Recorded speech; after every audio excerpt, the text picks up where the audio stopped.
Hello again, everybody, and welcome back to 50 by 50. By now, you know this is Whatever Happened to the Harvard Class of 1976, the bicentennial class of which I'm a member. It's great to be here with you, and we've been getting great responses. It's really been tremendously interesting. Today, we have a very interesting guest, Joan Bragar. Welcome, Joan. Thank you. Thank you, Michael. It's great to have you. No less so because you and I don't know each other at all. No. And one of the things that people probably have figured out is that, not surprisingly, I've veered toward people I know initially, but that's not really my intention. My intention is to sort of get a representative group of the class. And you've had an extremely interesting career. We have a little bit of overlap, which we'll get to in a second. But you are a leader in leadership, a leadership guru, particularly in healthcare. You taught at the BU, and maybe are still teaching at the I still BU teach School, at BU School of Public BU Health. School of Public Health. Have done seminars all over the world. Just an amazing record in that area. But that's not where we're going to start, Joan. We're going to start with right out of college. Yeah. And the reason is, I thought, well, I was going to say I thought I was the only guy or only person in our class who had experience in a labor union. And No. that's not true. I was treasurer of the Boston Herald Labor Union, as I like to say, AFL-CIO local number 21432. Now, at the same time, you had after Harvard gone down to Quincy, Massachusetts, which I know quite well because I worked there in the Birch Bayh campaign with a bunch of our classmates. He was very pro-labor, Birch Bayh. And you became, this is an amazing story, you became a welder after Harvard. So tell me the story of how that happened and why that happened. Well, first I want to say there's another member of our class, Bill Fletcher, who was also many years in Quincy Shipyard with me, an African American who is still very active in the labor movement now. Oh, no kidding. Bill Great. Fletcher, wonderful guy. I'll have to get him on. And he and I have to begin a little bit before I left college, if that's okay. Absolutely. Because that's how I got to those decisions. Yep. As I told you briefly, I came to Harvard from New York City, and I went to a very progressive school on the west side of Manhattan. And What two was of that my called? friends were What was that what? school? What was the Walden. Walden School? On the Okay. west side of Manhattan. And one of my closest friends there was in our class. His name, I say was because he passed away last year, Ramon Morales, was in my high school class. And he came to my school. My school took him in. He had dropped out of high school. He was in the Young Lords, which was a Puerto Rican community organization in the Bronx. And he was a very active member of that organization. And my school brought him in. And he was a brilliant young man. And we became very close friends. We ended up kind of doing a lot of things you do in high schools to run schools, which if you're in New York City in the early 70s, that meant we organized demonstrations against the invasion of Cambodia. We taught classes on what genocide was other than the one everyone thinks about. There's a lot of genocides in the world. He taught me like this, what melanin was. He said, I had a belief that if you just worked hard, everyone was going to get ahead in America, because that's how my family taught me. Turned out there's something here. In fact, once I asked him, was he afraid walking through the Cambridge Common late at night? He said, no, Joan, you have to understand. People are afraid of me walking through the Cambridge Common late at night.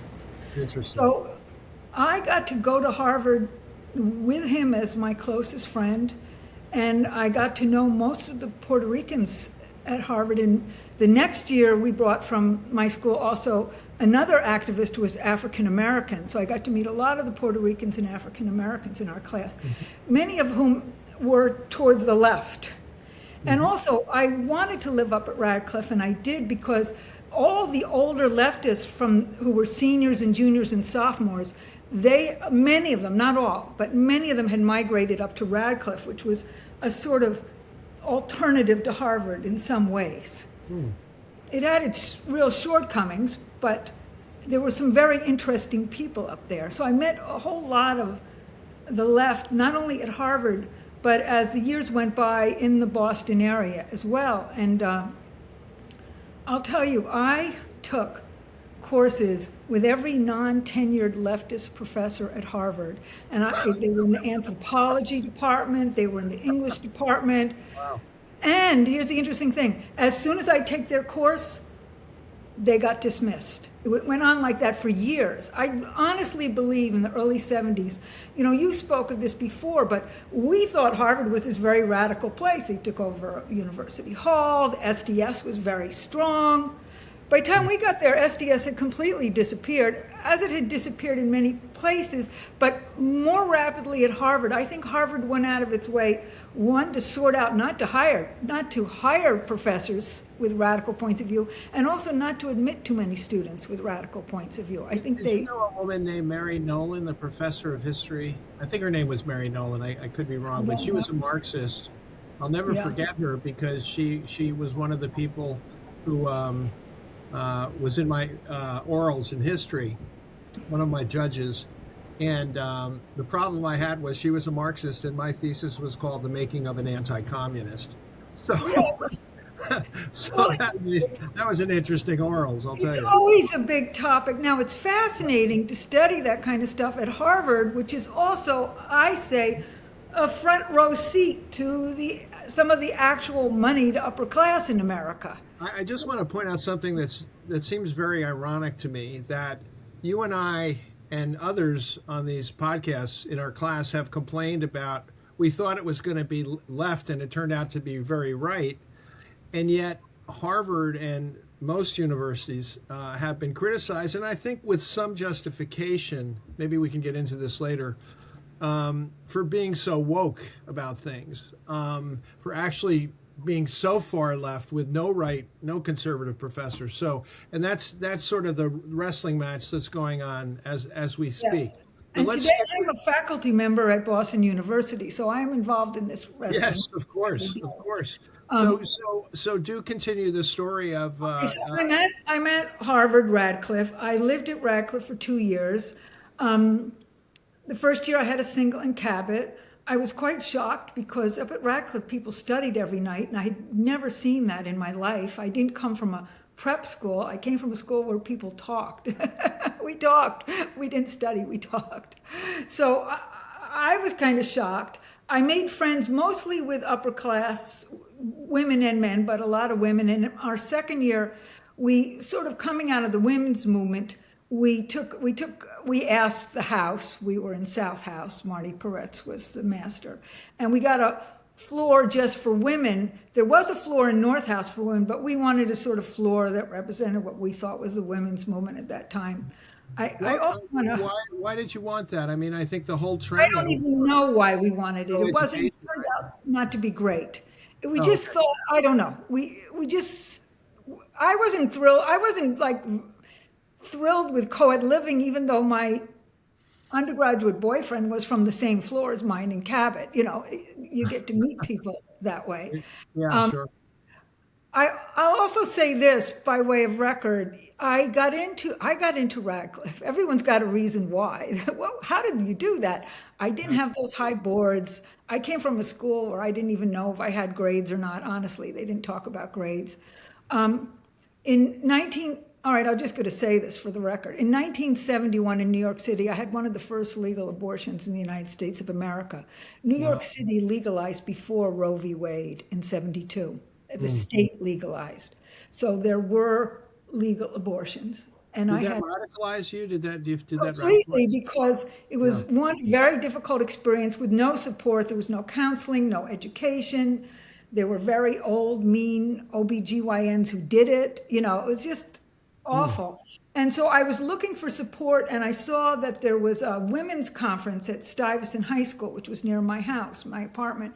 And I went there and met people who were in the women's health movement, people who wrote Our Bodies, Ourselves in the paperback edition in Boston. People were doing films to get Roe v. Wade passed. It was a lot. So I got in the middle of a lot of activity. And I always say I'm so thankful to those Radcliffe suffragettes. I call them the Radcliffe suffragettes, who we still went in. Our class went in through Radcliffe admissions. We didn't go in through Harvard admissions. Mm. And I say it's the Radcliffe suffragettes who let me in, and I'm appreciative of that. But I, 2 years I into, actually didn't know that. I actually didn't know that you yeah, came in through Radcliffe, not Harvard. we That's went news. into Radcliffe through the class of 1979, was admitted through Radcliffe College Okay. admissions, Okay. which was very strange because, the merger, we can get into this another time, but the merger of Radcliffe and Harvard took place over 30 years. It Oh began wow. officially 79, 89. Yeah, it was all of the 70s, all of the 80s, all of the 90s. They were in merger talks. It was a very huge corporation taking over a very boutique firm. From my consulting days, this is what happened. And usually when that happens, they destroy the small firm. And that's pretty much what happened. Harvard pretty much destroyed the small firm that was Radcliffe. And that's why we're doing a lot of work now with oral and written histories to try to recapture the history of what And happened. you have your own Radcliffe reunion on starting on June 1st. We have a 2 day, 4 years ago, we had a 2 day celebration in our class and 50 women came. And this year, my understanding is it's up to about 140 people coming for the first few days, all women. Jane Right. Borthwick has led a team of people many years to organize this. And Yeah. I'm going to be on a panel talking about the history that we've done. So, we do a women's floor. It didn't work out that well, and I was getting less interested in the women's movement and more interested in the labor movement around the middle of school. So unlike most people, I went off campus in my junior year. Hmm. They let me because I was going with a friend who was going into her senior year, and the two of us were going off campus. So I went off campus, and I went up to Central Square, which it's a very strange thing to say at Harvard, but I felt more at home in Central Square because I lived in New York City down near 14th Street, and Central Square always looked like 14th Street. It was very multinational, very multi-class. Later on, I lived in near Central Square, so I know what you mean. Yeah.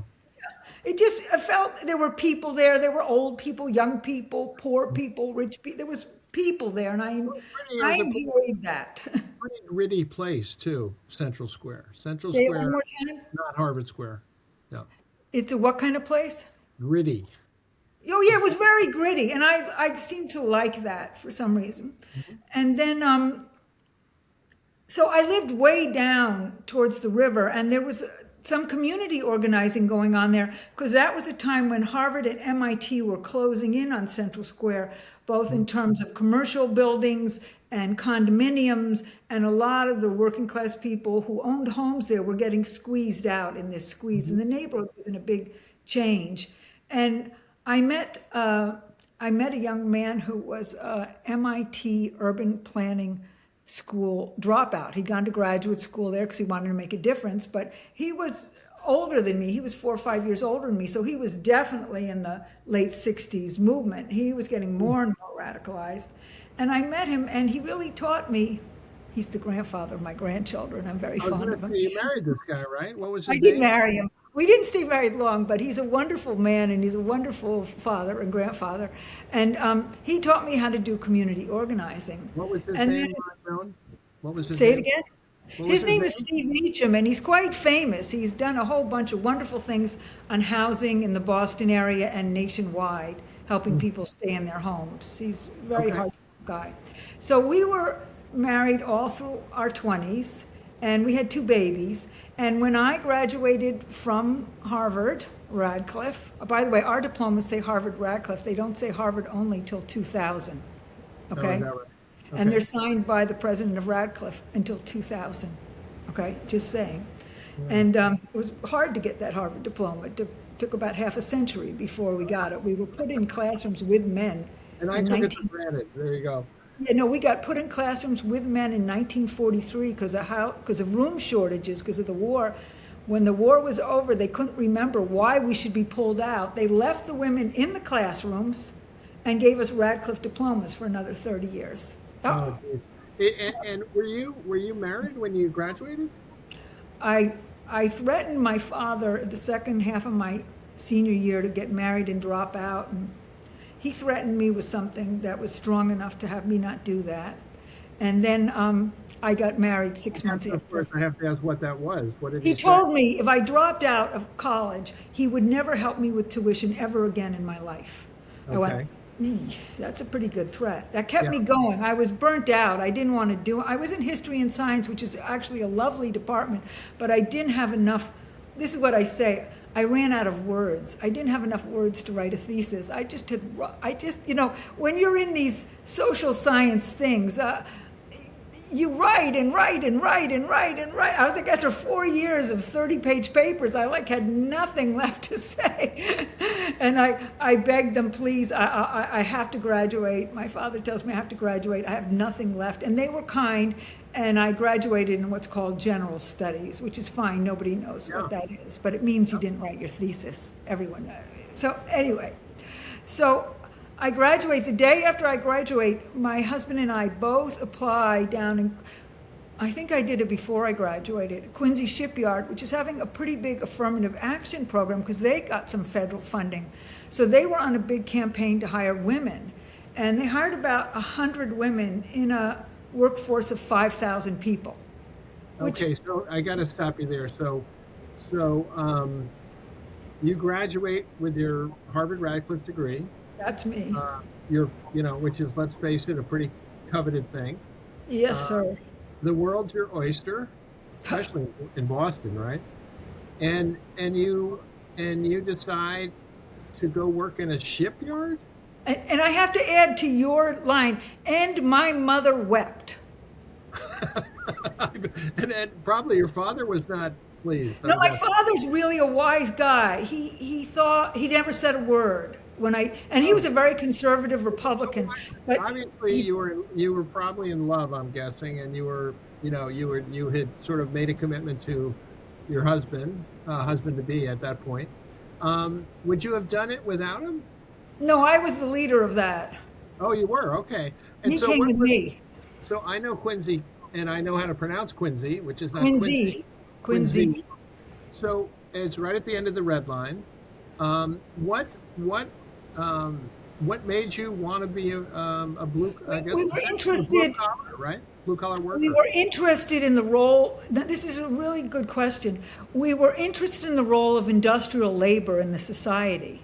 Now, little did we. Now, in the Boston area, there were at that time 3 major industrial companies: General Dynamics, which had just gotten a huge LNG contract. I just looked it up yesterday. Some of those boats are still floating. You call them boats before they're christened. Some of those boats are still floating. GE up in Lynn, which is making jet engines, and General Motors out in Framingham. Those were the 3 big industrial plants. Now, little did I know we were coming to the end of the era of industrial and trade union power in America. This was the 70s. It was like we were right at that place where manufacturing was starting to be shipped overseas, starting in the 70s. But and it's worth pointing out that concurrent with that was really a diminution of the middle class in America. That many of the union workers were able to. White working class got destroyed in America by the export of manufacturing by the American companies. Okay. Really massacred. So tell me about the experience in Quincy with your husband and soon 2 kids. Well, first of all, when you have 2 babies, we had 2 babies while we were there. We worked different shifts. So I would work days and he would work second shift, like 4 to 11. So that's not good for marriage. I just want to tell people. Yeah. But we did find a way that one of us was home with the babies most of the time. We lived within walking distance, and we'd switch off the babies. Mm-hmm.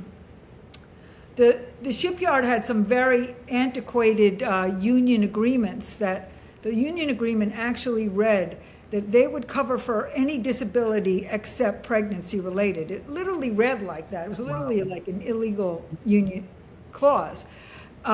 So what that meant is if you went skiing and you broke your leg and your doctor said you could not work for 2 months, you would get disability pay. But if you got pregnant and your doctor said you cannot work for 2 months, you would not get just for that one condition. And so we took that pretty high up through the Mass Commission Against Discrimination. And also we got, the most important thing we did was 800 men, white, black, and Latino, backed us up. And they got it that women having well-paid industrial jobs was in families' interests. And they were not opposed to us being there, and they wanted to support us. So the fact that 800 shipyard workers signed a petition supporting us got us a tremendous amount of publicity of all media. Was that General? You were at General Dynamics, I assume. Yes. And was that the Crown family at that time? I don't know who owned it. General Dynamics. It was owned by the Greeks. The Greeks owned it, actually. Okay. Later on, it became the Crown family, which I got to know because they also owned, how do you like this, the Aspen Skiing Company. So they owned General Dynamics and a lot of other things. But so you became a welder, you and your husband both, right? I'm a very good welder. I go like this, is stick welder. I did it 40 hours a week for 5 years. Anything you do 40 hours a week for 5 years, you get good at. I just want to say. What were you welding together? Steel. Weld is steel. You would steel to steel to steel. That's what, so all kinds of things. Sometimes I would be in a huge mill that was like 3 football fields long and just, doing braces. Sometimes I was on the ship in the bottom of the hull in the water, also braces. Sometimes I was up on the deck. Sometimes some of the older shipyard workers, one guy who was by the way, it made me not listen to what people's political points of view are, because left, right, and center, people will back you up. Good people will back you up. So I had a very right-wing guy, and he saw that they kept putting me in the hole in the water, and he was the only ship fitter. He'd been there about 35 years, who knew how to bring the whole bow. They used to bring it in by that big blue crane down in Quincy, and they used to drop the entire bow onto the rest of the ship. And he was the only one, no one in management could do this, who could supervise connecting the 2 pieces of the ship. And when he saw they kept putting me in the water, which is like a horrific thing. Literally in the water, or in the boat in the water? At the bottom of the hull, there's a lot of water in a ship. Oh, there is. Okay, yeah. You can't help it. It just leaks everywhere. You're wet. You're getting wet every day. It's a dangerous situation. And when he saw they kept doing that to me, this very conservative guy says, I'm not putting the bow on if you keep doing that to that girl. And the next day I was up on the deck for the whole summer. There were so many people like that who saved my butt, regardless of any points of view that anybody has going on up here in this head. So, I live in Florida under the, I love my neighbor. And sometimes my neighbor's got some real weird stuff going on in their head, but I still love you know what I mean? I learned a lesson from that. And I think clearly, so you got some reforms with the we got some reforms. Maternity leave. I just wanted to quickly tell you that when I was at the Herald, my big thing in 1978, 79, I was trying to institute long-term health care. Can you believe it? Yeah. And I had an agent and an insurance company that was going to do it. It was going to be about $2 a week. It was going to be nothing. I know. And the union voted it down. I know. The union voted it down. And of course, these are Irish Catholic guys who are literally dropping dead on the floor in the newsroom. They voted, no, we don't need that. Never mind. Yeah. But that's a story for another day. Well, the Herald wrote up our story in 79, because I think my daughter was born in 78. I'll never forget, I went to our 5th reunion. We were out on the athletic field, and I have a little 2-year-old, and she's crawling up the front of me and down the back. And I remember one of my classmates saying, "How can you take that?" And I said, "What?" What am I taking? They didn't know that children just crawled on your body all the time. Joan, you at some point in this journey, down to Quincy, being married, being a welder, you decided maybe this wasn't your long-term plan. I got very tired. About 5 years into it, my physical exhaustion, well, I'm in my 20s. When you start and you're young and you're 20, you're 22, you're pretty strong. By 27, 28, you're getting tired. And also I had a baby and a second one on the way. I was getting really tired. And also the politics of working in trade unions is a very long, difficult, and getting to be more difficult. I'm still in a trade union. I'm in the Service Employees Union because I'm an adjunct. But working inside of trade unions is very difficult, frustrating. It's so true. When I announced that I was going to, we'll get into this in the leadership space, but when I announced that I was going to run for treasurer of this newspaper union, obviously I was the youngest person in the whole, newsroom essentially.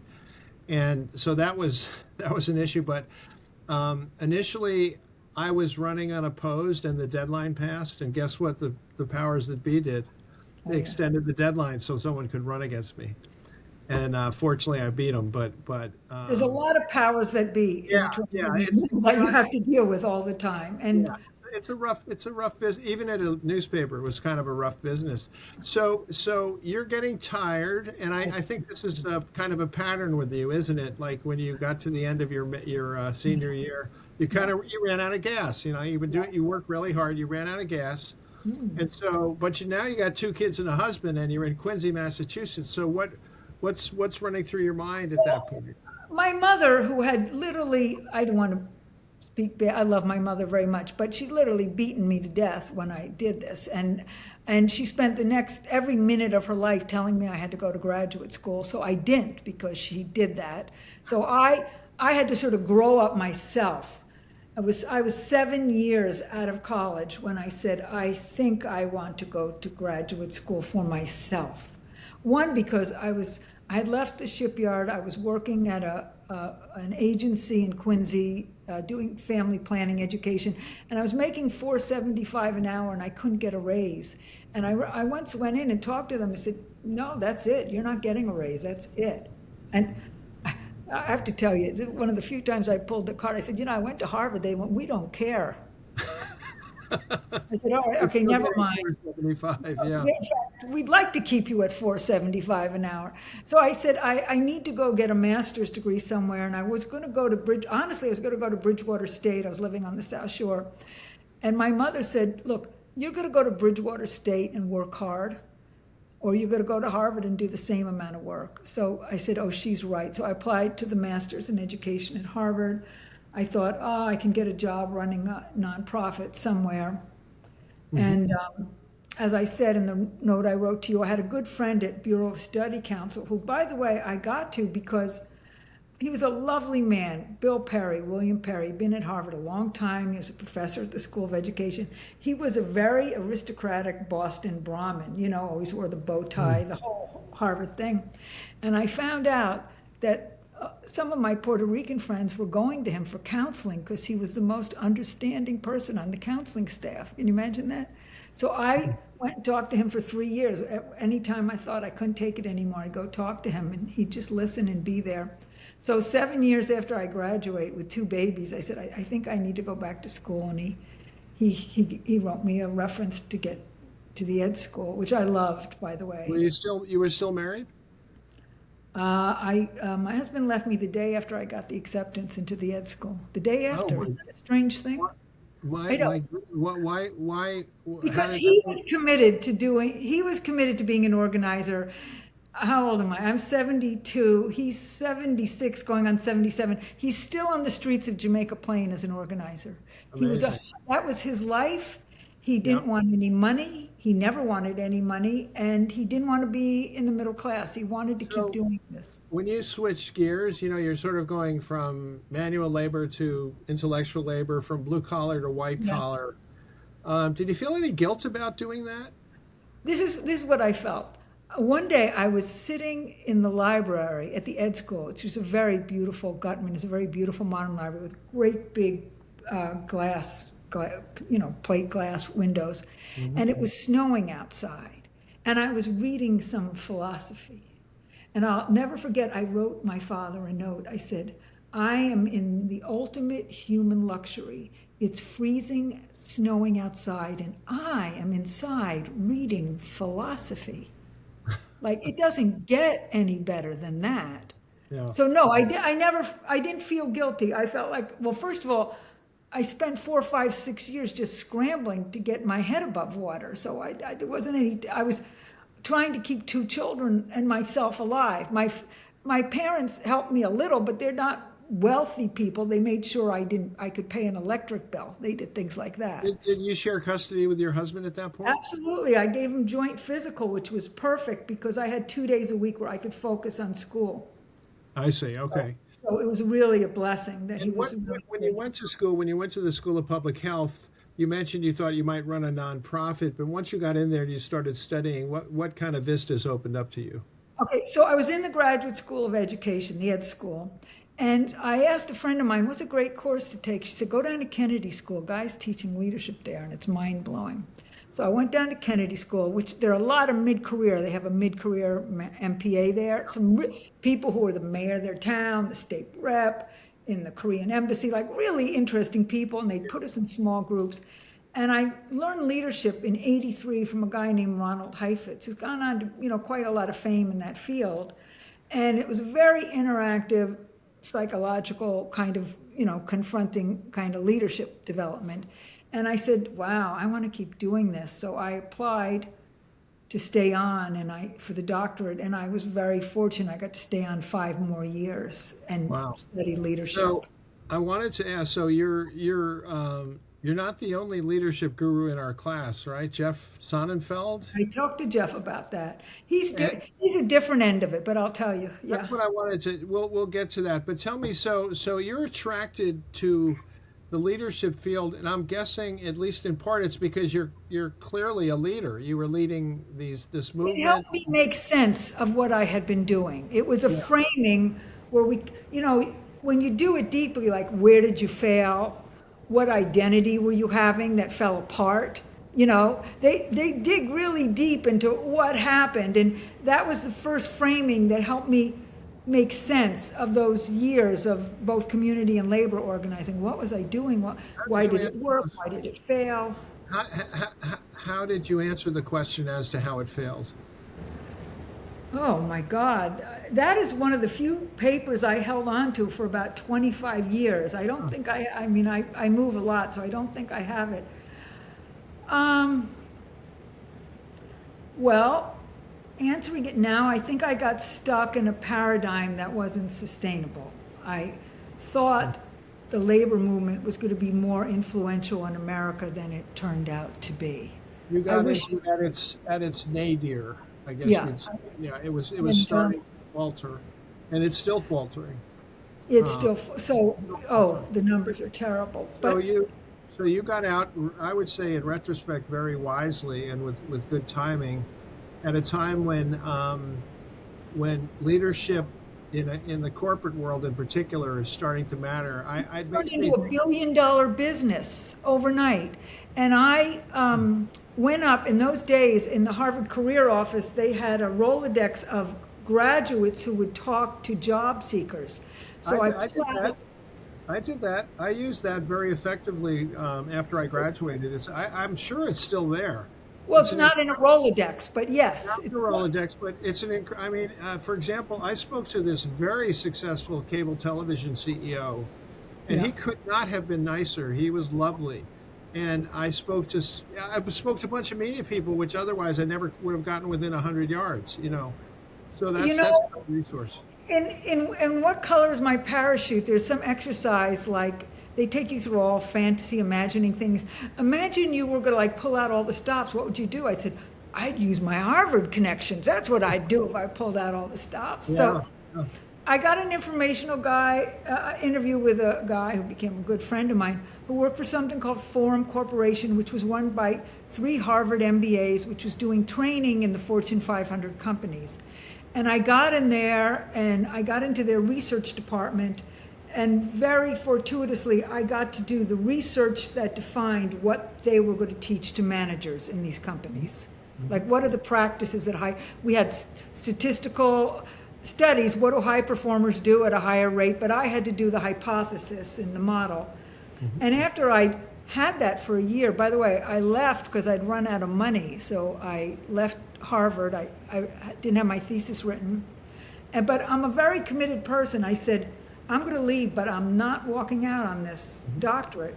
And so Forum Corporation provided $100,000 to do research in multinationals around the world. It's expensive to do research. Seeing high-performing leaders and average-performing leaders and what are they doing differently. So I did that study for a year, and one day I looked down and I said, oh my God, that could be a dissertation. So I went up to the ed school, and there's a committee of 15 people, and they want to talk to me. I'm like, what do you want to ask? They said, where are you going to find 500 managers? I said, oh, it's already done. They said, oh, you work for a consulting firm? I said, yes. They said, okay. And they passed it. And the salesman in my firm used to say, they're selling a model that 15 Harvard professors signed off on. They told me that. That's great. So that was great. And then it went on like that. And I wanted to really drill down on leadership, because I'm a little suspect of the discipline of leadership. So I want you to kind of educate me, basically, because and this is totally has to do with me personally, is that I've always been a leader. I'm always the guy who runs for the labor union. I'm the guy who, I started a college, I'm always that guy, right? I started companies, I'm always a leader. And yet, whenever I see people talk about different styles of leadership, I don't seem to fit into any of them. There's a lot of books written and conversation about, what's the ideal leader. And I don't know, I just feel like, maybe I was, I still feel like I'm a leader, but I don't know that I've really seen any kind of definition that fits, I'm a disruptor, right? So I'm that kind of leader. Well, that's a great, my son's like that. My son's at NASA. He's a disruptor. He's doing great. But here's the thing I want to say. What Jeff Sonnenfeld studies is sort of what I would call the great men school of leadership. You find really great leaders and you talk about their personalities and what they're doing. I'm in a different part of leadership development. I teach people how to lead, regardless of their personality or position. Okay? So I say you can do it as an introvert, you can do it as an extrovert. I don't care about, I say we've got to do, this is what I say, we have to do it with your personality. That's the bad news. So what do you actually teach them? That's really fascinating, but how do you actually teach them? Okay, so my definition of leading, and it's a verb, leadership is a noun, leading, how to lead is you empower others. So it's about others, keep your eye on the others. It's about empowering others to face challenges and achieve results. That's my definition, kind of modified from some other people. So after I was 12 years in corporate America and studying with some of the best people who are doing it in the field, USAID of late fame and are recently deceased, hired me. Also being the absence of which is being felt keenly in the Democratic Republic of the Congo in the Ebola virus. Yes. One of my classmates worked in that exact thing, 50 years ago. Same thing. Yes. Same thing. So they hired me in 2000 to be their director of leadership development, responsible for building programs. So I took everything I had learned in the private sector and I went into ministries of health, notably in Egypt. I was in and out of Egypt for 10 years, but I was also in Afghanistan and Kenya and Tanzania and Uganda. Amazing. And working with those ministries, how do frontline doctors, not the central office, they can do whatever they want. I try to stay away from central offices. Mm-hmm. People on the front line who are trying to improve quality and quantity of services to poor people, how do they lead their teams to do that? Okay, and I have some, models. I have something called the challenge model, which is you have to identify the challenge. Now, two things have to happen. You work with your team to create the vision. You don't bring them the vision. You work with them, and then they work to solve the problems. You don't solve the problems.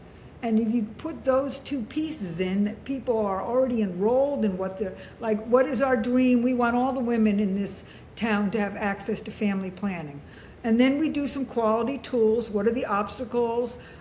People don't understand the importance of it. We don't have the correctly trained people. All right, what can we do within our limited resources to overcome those things? So all over the world, people do things like say, oh, somebody donated a van to us from one of these donor agencies. Maybe we could drive out into the remote areas and do family planning education.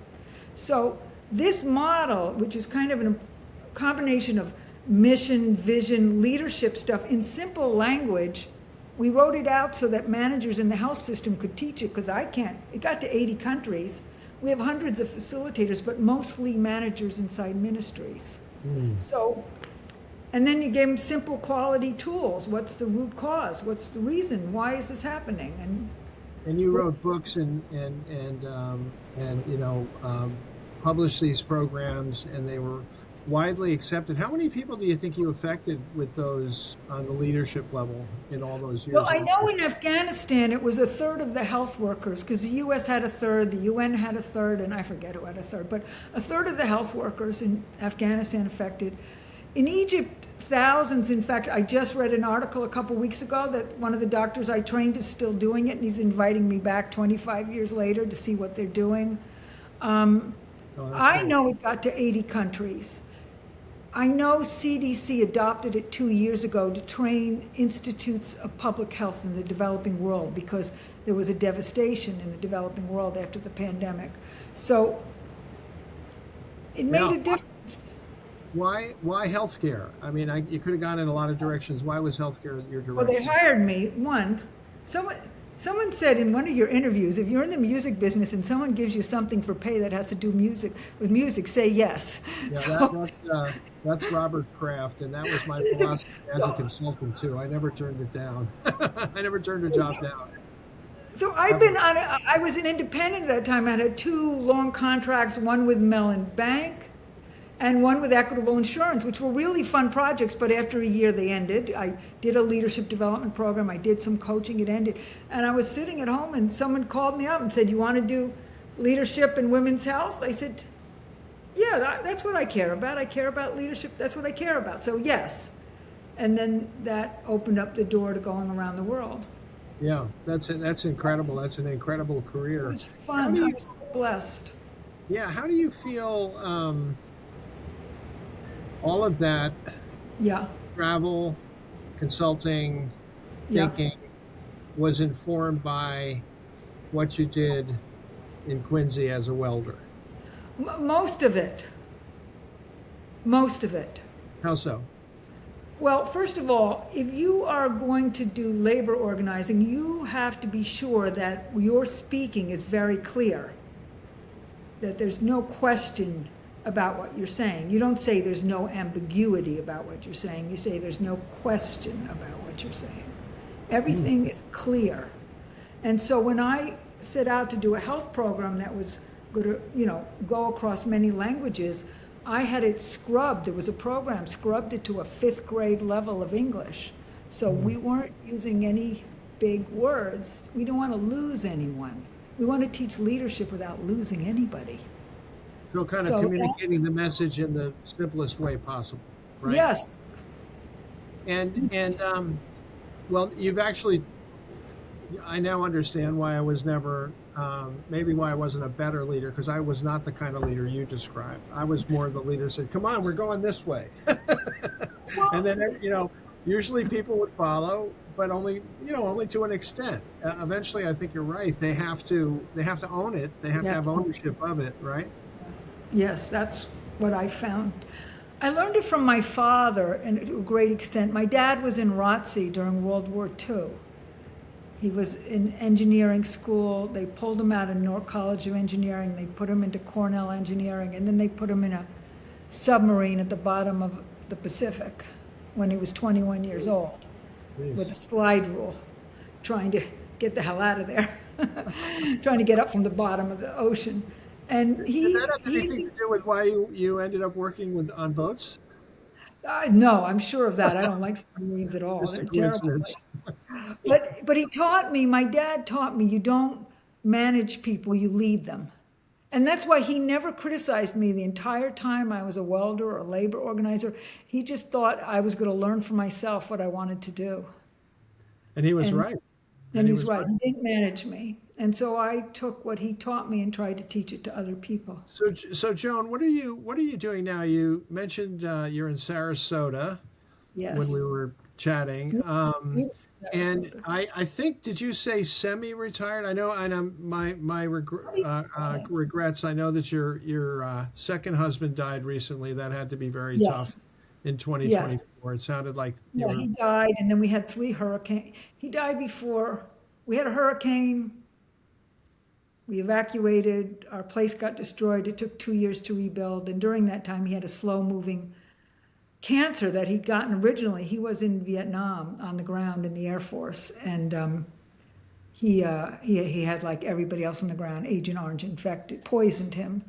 And so he had a cancer that only came out 50 years later that So moved this very kind of fast. circled around to your oritional protests as you got Yeah, to yeah, I Harvard. loved him because he was a vet. I Yeah, loved him, you know, and like the rest of us, hippies and, yeah.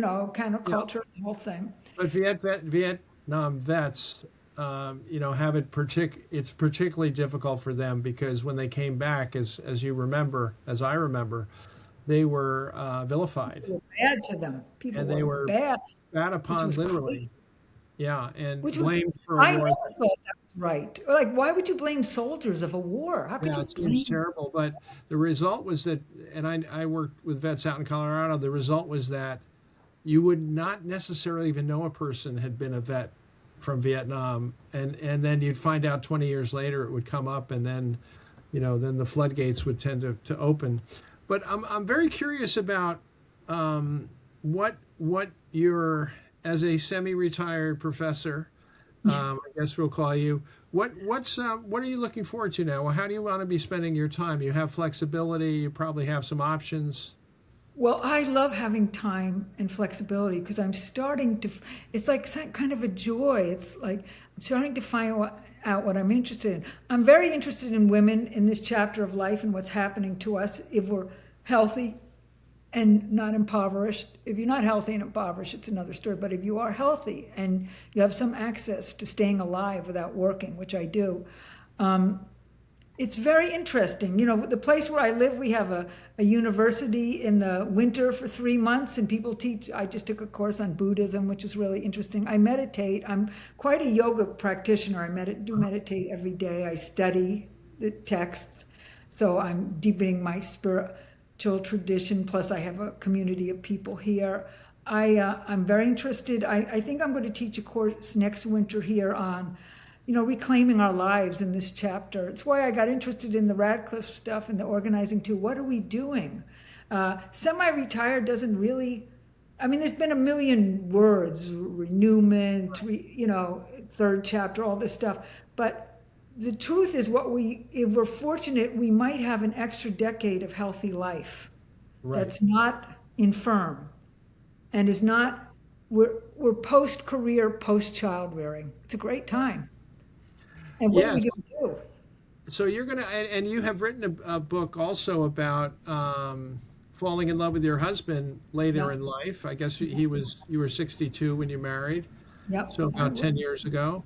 And so basically, what you're saying is from the age of, let's call it 70 to 80 or 70 to 85. Yeah, let's call it 70 to 85. Let's give us Yeah, a good midway.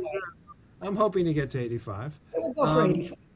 there's a whole chapter to be written. Yes, there's a huge opportunity here, and we're not going quietly into the night. Peter Drucker, who was one of the original management consultants, I heard him once on a stage. He was 93 years old, and they put a big armchair out on the stage, and it was a leadership conference. And he opened his talk by saying, "What do you want me to do? Play golf?" That's what he said. And Yeah, he was, I'm a huge fan of his. I actually read his textbook just on my own, and he wasn't one of the first management consultants. He was the first management oh consultant. wow. He invented the whole practice. he was doing research in his later years on retirement, and this is what he said, which stuck with me. He said, look, if you're a factory worker and at 65 you can stop working, you're happy to go out to the end of a pier and go fishing because you're really tired. But if you've been working with your mind for 40 years, you're not going to like stop working with your mind. It's not going to happen. No, and as a writer, you're a writer, I'm a writer.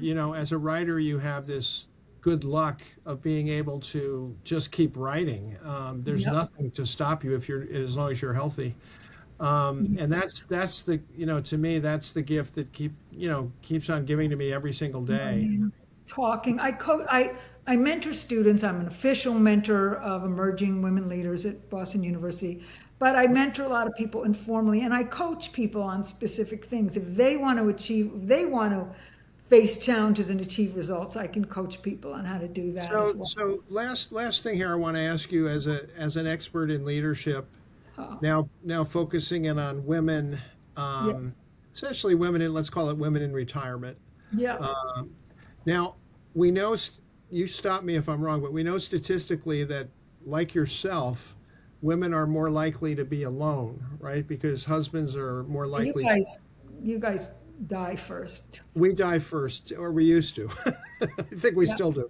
So what are the, because you're a pioneer, you're a trailblazer, you're somebody who's had an amazing arc to what you did. But as you use all of that expertise to look at this window of opportunity for women, specifically for women, what are the unique challenges? What are the things in fifth grade simple language? What are the simple things they have to zero in on? Connect, which Jane Borthwick is the leader in connection over the last 40 years. She's been connecting not only the people of our class, but the women of our class. Yeah. We need to connect. We need to talk. We need to face a new challenge together. We don't know how to do this, how to stay relevant. I went to some leadership conference a couple of years ago, and they were calling some of the older people irrelevant, and it scared me. So I asked some of the young people, I literally said, am I irrelevant? They went, no, you're not irrelevant. I went, okay, good. I don't want to be irrelevant. That would be how about bad. invisible? That's one thing I think we've probably all experienced, is that particularly when you're with younger people, you can really be invisible. They can really literally not see that you're there. I mean, it's crazy. But let me ask one other thing about this. So as an expert on leadership, if you keep saying that, I'll have to become it, but yes. Close enough. What can you say to women about becoming leaders? Like even women maybe who weren't leaders to begin with. We are leaders. What's the advice to them? We are leaders. We've always been leaders. We have not always been authorized to be in leadership. Okay. In fact, for the past 10,000 years, Right. we have been not authorized. It's only in the last 100 years in the West that we've gotten social or political authority that we didn't have before.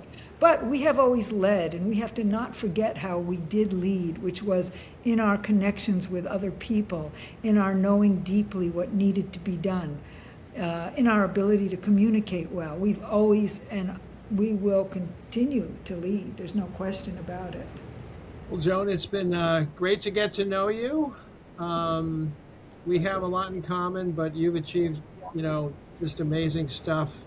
Well, we've invited all the men to hear our video on the second day of but you know what? You didn't invite us to your conference, did you? Well, no, but you can see our video.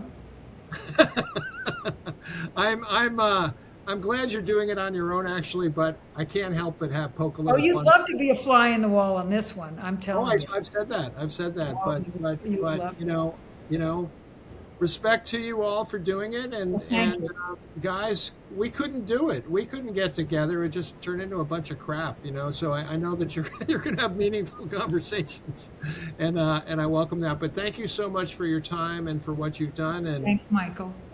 Your conviction and seeing it through all the way is just fantastic. So, are you coming to reunion? All 5 days, I say. Okay. Yes. So, you know what I look like. Let's make sure that we can. All right, I'll find you, Michael. I appreciate your giving me this chance. Thank you. I appreciate you doing it. See you at reunion. All right, take care. Bye. Bye-bye.